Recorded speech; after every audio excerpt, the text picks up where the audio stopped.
1944 બાબુભાઈનો જન્મ નવાડા તાલુકા મહેસાણામાં એક મધ્યમ વર્ગીય ખેડૂત કુટુંબમાં થયો.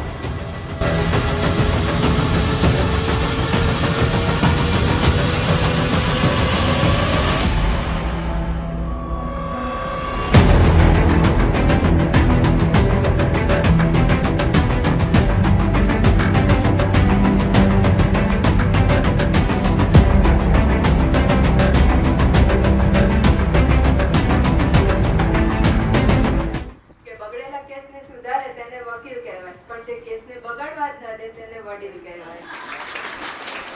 લોકો અમને પૂછતા હોય છે કે ભાઈ દાદા ક્યાંથી આટલા બધા સ્વસ્થ છે, અને ભાઈ દાદા અમને દવાખાને લઈને ગયા છે, અમે ક્યારે દાદાને દવાખાને લઈને ગયા જ નહીં.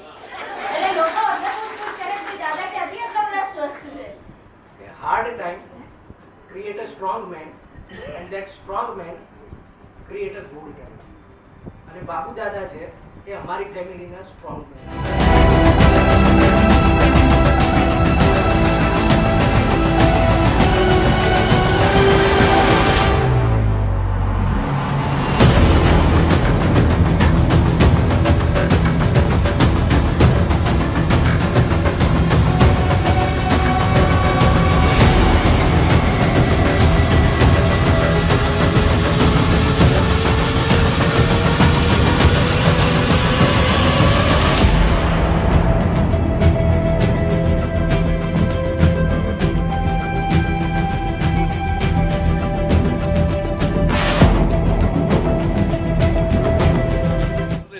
કે મેં સગી આંખે ફરિશ્તો જોયો નથી, પણ આપના અણસાર પરથી આધાર બધું આવો હોય.